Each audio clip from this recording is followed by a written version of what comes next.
So, yeah, I do like this episode. It's a very sweet episode. It's a very moment episode. It's all about intangibles, actually. Funny how that works out. It's also a very strong example of cloud effect. Because the premise here is dumb. If I could just be completely blunt. In fact, it's so dumb I am astonished they thought they could get away with this. No one says anything on either side of any conversation that helps to indicate in any way, shape, or form the time discrepancy. Nothing? 3 years, granted, isn't a huge chunk of time, but still, you'd think there'd be something, right? But I'm willing to forgive that because it gave us a good episode. Funnily enough, Deborah Wilson, who plays Lisa Cusack, whatever her name is, she does a really good job of it, which is funny because I mostly recognize her from Mad TV, where she usually played Uhura, actually. But she does a really good job with it. One of the big points of this episode is the usage of negative space. Now, I don't know what that's called in audio terms, but in art design, there's generally considered two ways you can present an idea or a concept, positive or negative space. So, for example, let's say I have a picture and I've drawn, a bird over here in the corner. So that's positive space. Now let's say I instead draw a night sky and a tree and a moon, and there's this space which is kind of forming the shape of a bird, but it's just empty space. But it still gets across the same idea. That's negative space. That's the usage of it. It's not better, it's not worse, it's just a different method of trying to draw your attention to something or to try and get across an idea or concept, an object, or whatever. So, when it comes to audio design, it's the same general concept. And by audio design, I actually am misspeaking. What I mean is audio-visual design, an AV medium, whether it's movies or books, or sorry, not books. God, wake up, Laura. Movies, shows, or video games. This is actually one of the reasons why I'm so big on good voice acting when it comes to video games in particular, is because in many cases that voice acting helps to sell in ways that it otherwise wouldn't. Let me use a direct example. System Shock 2. I'm sure some of you have played that game, and you may or may not know that there are several things called audio logs in that game, or data logs or whatever. And in those audio logs, they convey basically the entire story of the game. Like, if you ignored every audio log in System Shock 2, you'd have only the most bare-bones ideas of what's going on in the plot. But most of that is conveyed in those, and since that's all voice, there's no visual element to it whatsoever, they have to go the extra mile with the audio design. You get the idea I'm going for here. All I'm doing is praising her and their work in this episode. In fact, funny fact, they wouldn't even let Deborah Wilson meet the cast of Deep Space Nine until after they were done shooting. Funny stuff. Before I continue to talk about the main plot, though, I'm going to segue for a second and talk about the B plot. Because, well, we see Quark and we see Odo, and what I don't quite get is why Odo is being quite this much a stick in the mud. Now, this is doubly amusing because of the fact that he, in addition to being such a stick in the mud, also doesn't seem to see the point of romantic, like a one-month anniversary, and furthermore, doesn't see the point of having a special evening with Kira. Now, you might be thinking, Laura, it's his first romantic relationship. Yeah, but Odo's been paying attention to these things for years. He is observant, he is intelligent, and he knows Kira. He has enough of a brain to acknowledge the fact, the very, very baseline fact that I want to do something special for you because you matter to me, might actually be a good thing. If I could quote an old friend of mine who was married, I don't need Valentine's Day to give my wife a gift. I give my wife a gift every now and again because I feel like it. Because she's my wife, and she's special to me, and I love her. And I remember just being like, yeah, no, I agree with you on that one. It was good stuff. And you'd think that would be the direction Odo would take. Instead, he's the bumbling, what I'm doing thing.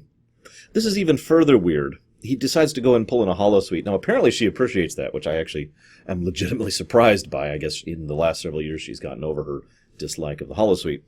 But Odo, there's this bit where Quark's in the cargo bay, and Quark just starts lamenting that despite everything he did for Odo, Odo's going to beat him, and he's going to go to prison. Despite everything that he did, Odo still tries to bust his balls, basically, and actually imprison him. And Quark walks off, and then Odo demorphs, having been ready and in position to catch him.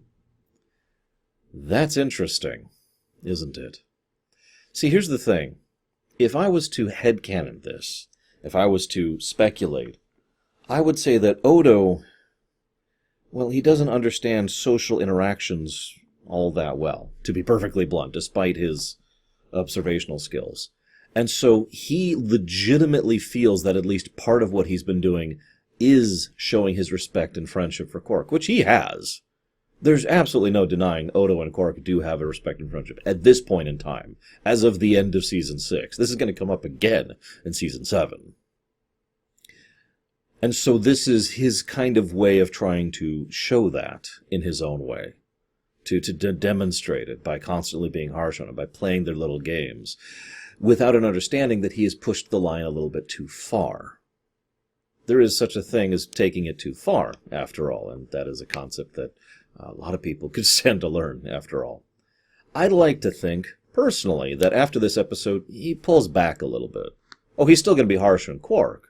After all, if nothing else, Quark is on the illegal side of things, and Odo is on the legal side of things. But I like to think he pulls back, at least a little bit. So let's cut to the main plot, shall we?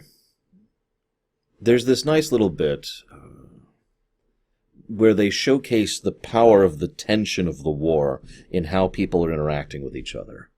Sisko says something legitimately mean about Bashir, and he says, I was just kidding. And Cassidy's like, no, you weren't. And Sisko's smile, credit to Avery Brooks, just freezes on his face. Go ahead, Worf. I point that out because I have no doubt whatsoever that Sisko does like Bashir, that he is friends with Bashir. But, well, that's the power of the tension of warfare. And honestly, this probably should have been an undercurrent thread for multiple episodes. This feels like it comes a little bit out of nowhere. But it is still something that is very believable, even just in a vacuum. In fact, the denouement at the end with the wake is a good example of them. Bashir says, I care about all of you. And sometimes it's necessary to say such things. And that's absolutely true. It's so weirdly easy for us as people to take things for granted. And while there is such a thing as overdoing it, there's nothing wrong with every now and again reaching out to your friends, or to your lover, or to your children, or to your parents, or to your siblings, or whoever it is that you really care about, and letting them know, in no uncertain terms, that you care about them. They may even make fun of you for it, because we've gotten to the point societally where it's so unusual to express that on a regular basis, where it's considered, odd, or maybe it should be private, or only for special occasions. Well, screw all that.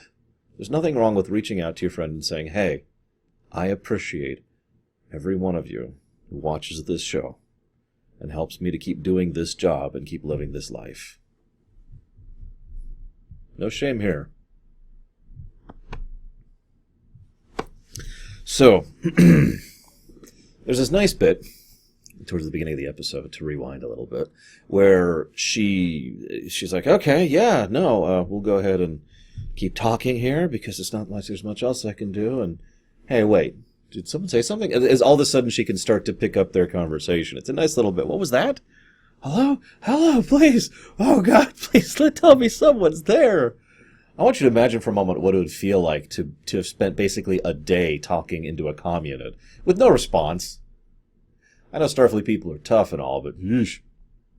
By the way, I want to tell you this because it gives you an idea of the era she's from. So she only died 3 years ago, which is right about when Caretaker hit, right about when the beginning of the Dominion War thing, or the Dominion existence, really started to be a thing. Okay, Season 3, DS9. I bring that up, though, because that was the end of her mission. A little bit of rewinding of time, and we see that she left on this mission before Picard took command of the Enterprise D. That era. That's what era she's from. Think about that for a second. She was in her 50s, right?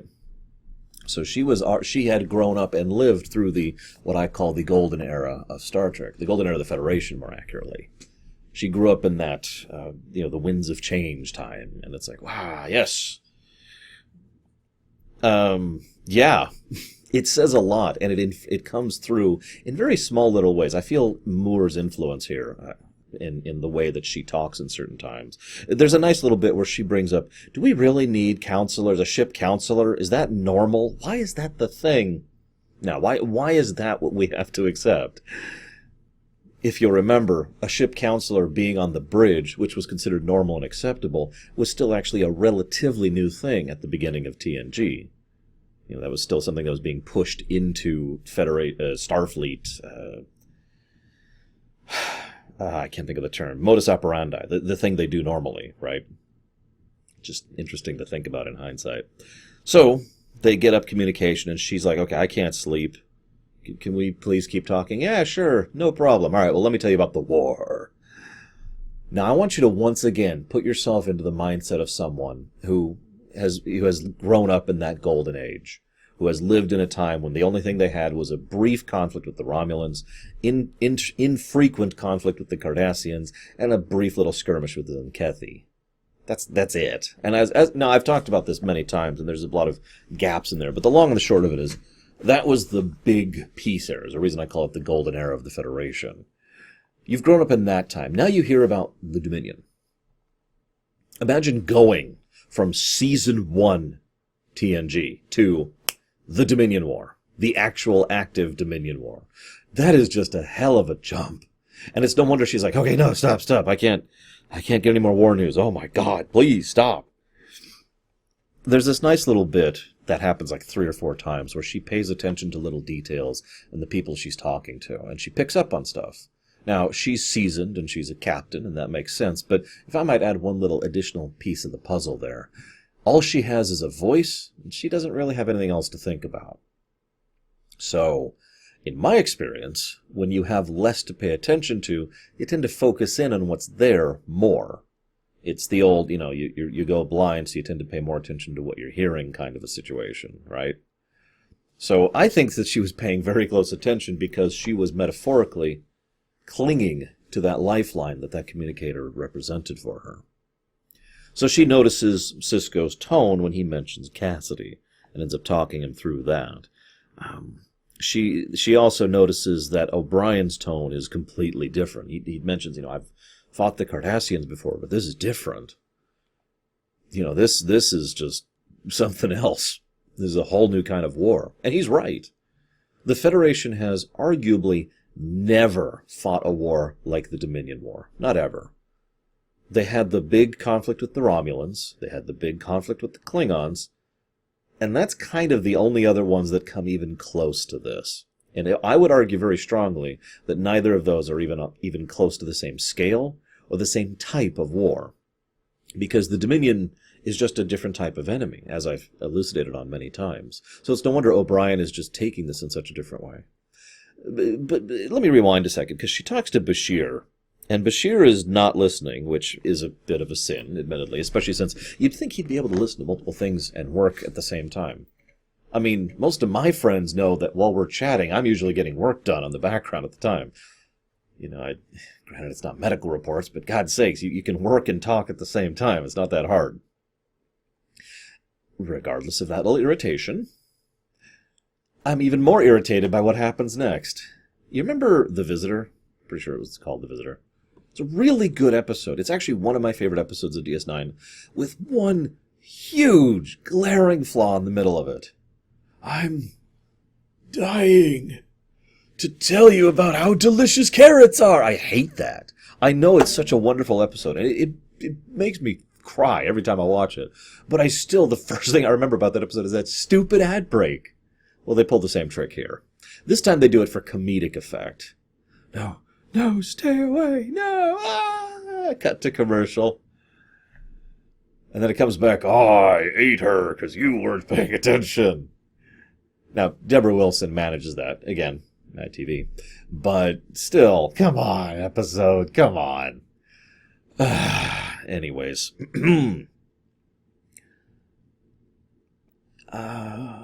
there's this wonderful bit. This is actually a nice tidbit where they find out things are going pretty bad. And so they're like, okay, we need to hurry the hell up.